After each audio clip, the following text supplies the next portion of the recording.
Right now मैं अभी रोनंग में हूँ और यहाँ की जो हाइट है वो 9,908 फीट बता रहा है। 1 जून 2024 मॉर्निंग में हम निकले थे। जो हमारे पास जो पशु थे हम उनको रोनंग यानी पावंग में लेके आए, यानी कि इस ईयर तक वो यहीं रहेंगे और विंटर्स में वो गांव की तरफ लौट पड़ेंगे। इंटरेस्टिंगली आज की इलेक्शन है तो हमको वापस भी लौटना है ताकि हम अपना वोट भी कास्ट करें। Let's see. एक एडवेंचर जर्नी यहाँ तक थी। हमने वाटरफॉल स्पॉट किए, डिफरेंट बर्ड स्पॉट किए यहाँ पर, और भी यहाँ पर जो पशु है। और अपार्ट फ्रॉम दैट शायद यहाँ पर मैं अब शायद 12 से 16 साल जितना मुझे ध्यान आ रहा है, जो मैं आइडिया लगा रहा हूँ, इतने साल पहले आया था। तो I still remember many things. कुछ एडवांसमेंट है जो देखने को मिल रहा है कि यहाँ पर, बट काफ़ी इंटरेस्टिंग है। तो आप कंटिन्यू रहे, हम आपको पूरी जर्नी शेयर करेंगे।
अगर आपको वो लाल छत दिख रहा है तो बेसिकली जो शेपर्ड्स रह रहे हैं वहाँ पर, वो शेपर्ड्स हैं। और एट द सेम टाइम इस पूरे पैच में बकरियाँ रह रही है।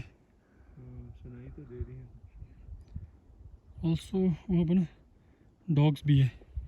वो ब्लू और वो जो है ना, ब्लू एक छत और एक ऊपर। नहीं उधर नहीं, नीचे नहीं, ऊपर, यहाँ ऊपर पत्थरों के पास। अच्छा। रेड कलर का एक वहाँ पर। मैं बाइनोकुलर्स की मदद से लेट मी ट्राई।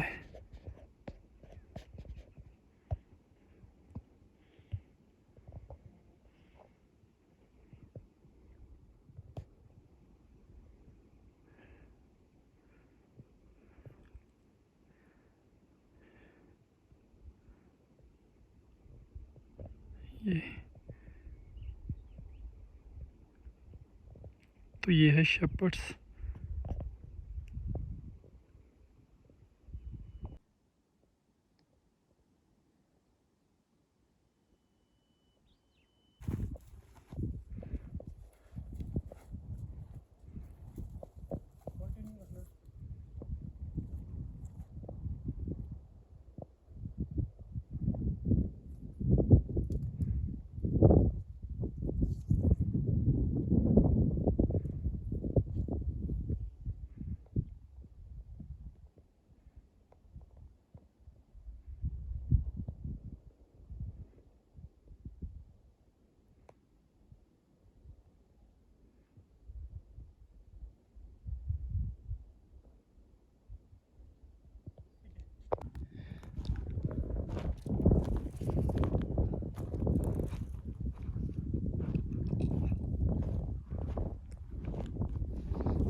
वो हमें उर्नी दिख रहा है वहाँ पे, वहाँ पर नीचे किल्बा, और उसके नीचे ये सतलुज वाला पैच है।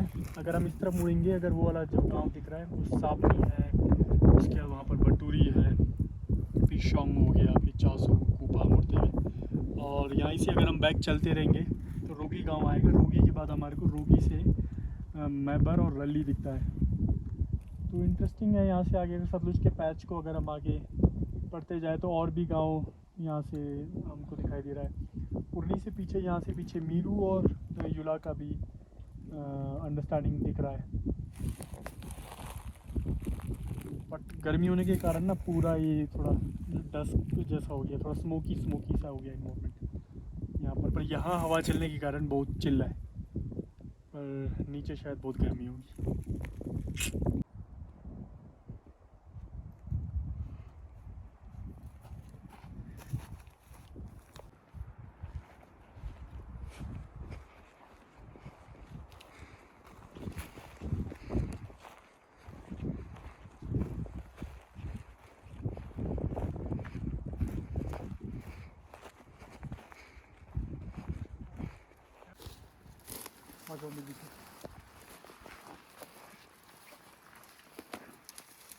इंटरेस्टिंग।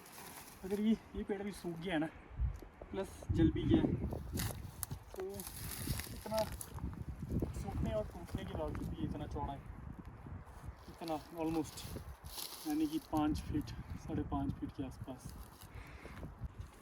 तो ये पेड़ लगभग इतना चौड़ा है, मतलब सूखने के बावजूद भी ये पेड़ पूरा यहाँ देखो कैसा है।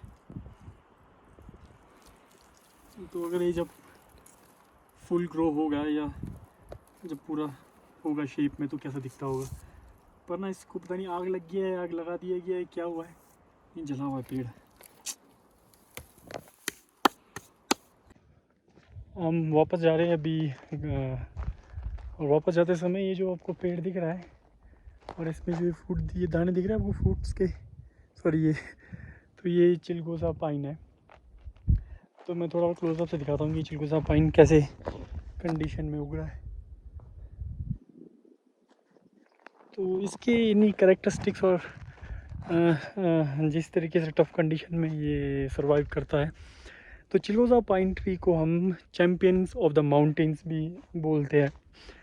एट द सेम टाइम चिलगोजा पाइन जो है एक कैश क्रॉप भी है किन्नौर के मेजर पार्ट्स में, यानी सैराग में भी है, कानम मूरंग और कामरू के कुछ इलाकों में। तो मल्टीपल स्पीसीज, नॉट जस्ट सैराग। ये सामने हमारे पास ये मैबर गांव है, रली है, यहाँ पर भी चिलगोजा पाइन काफ़ी अच्छे मात्रा में उगता है, जंगी में काफ़ी अच्छे मात्रा में उगता है, और बट किन्नौर के बहुत ही लिमिटेड एरियाज़ में। But with the passage of time हम क्या देख रहे हैं कि जो चिलगोजा पाइन है ये श्रिंक होते, इसके फॉरेस्ट श्रिंक होते जा रहे हैं। डिफॉरेस्टेशन इसका एक कारण है, और ओवर ग्रेजिंग जो शेपर्ड्स होते हैं उनके द्वारा ओवर ग्रेजिंग इसका एक कारण है। अपार्ट फ्रॉम दैट जो इसका ग्रोथ रेट है वो ग्रोथ रेट भी बड़ा स्लो है प्लस, और सर्वाइवल भी बड़ा टफ है। टेक एन एग्जांपल, अगर आप 100 प्लांट अगर आप प्लांट करते हो तो उसमें से मैक्सिमम 10 प्लांट सर्वाइव कर पाएंगे, इस तरह इतना टफ हो जाता है। बट ये एवरग्रीन ट्रीज़ है जो एक इकोसिस्टम बैलेंस करने में बहुत हेल्प करते हैं।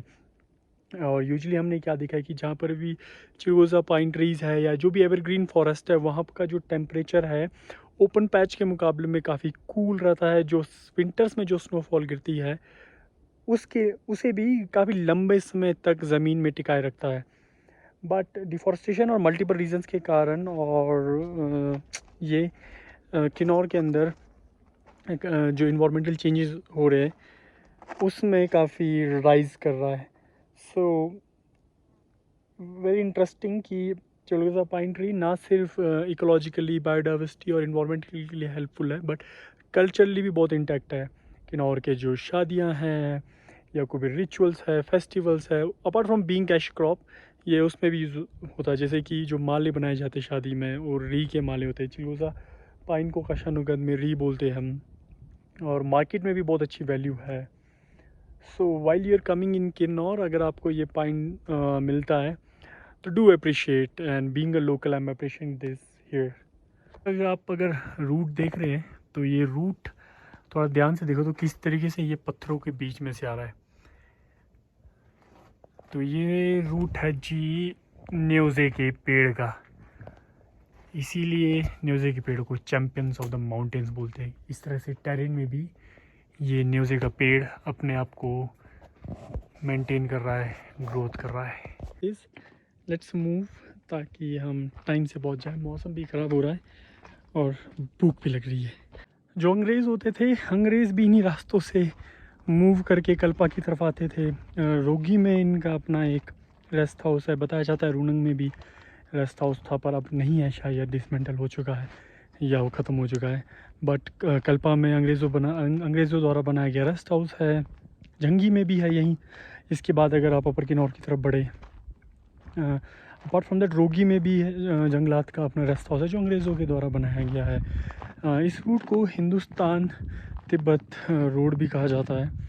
मल्टीपल रीज़न से यही एक रास्ता था जो कनेक्ट करता था हमें तिब्बत के साथ, और यही रास्ता था जो यहाँ से बढ़कर हमें नीचे अमृतसर पंजाब तक हमें लेके जाता था। बट राइट नाउ जो NH है वो बॉटम डाउन नीचे जो रिवर है सतलुज रिवर, उसके बिल्कुल बेसिन से बना है।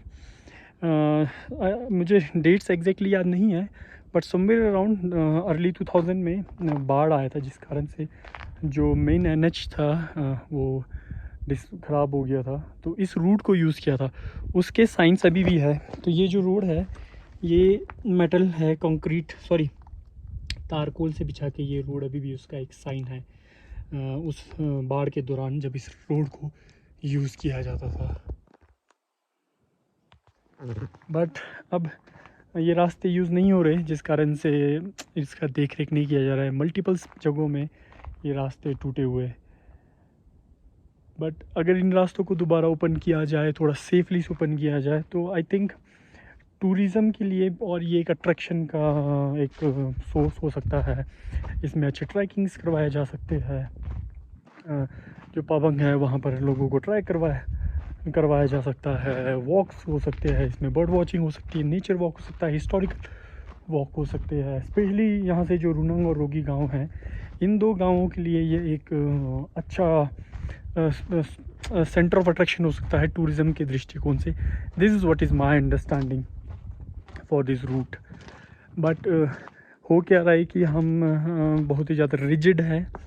हम शायद कैसे कहूँ मैं, हम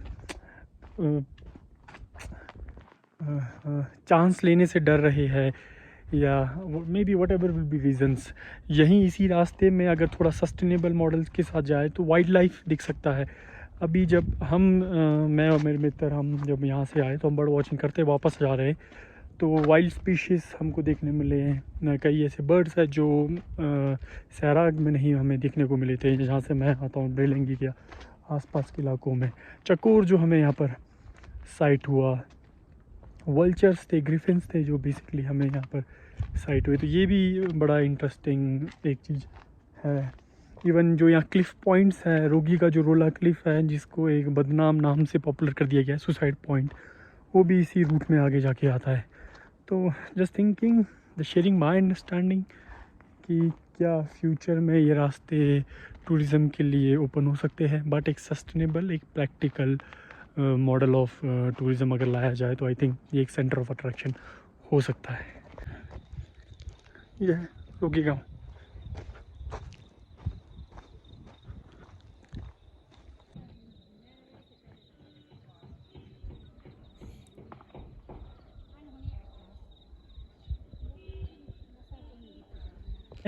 सो फाइनली 4:55 में मैं पहुंच गया हूं गांव में और अपना वोट भी कास्ट कर लिया है। So mission complete. मिलते हैं अगली बार।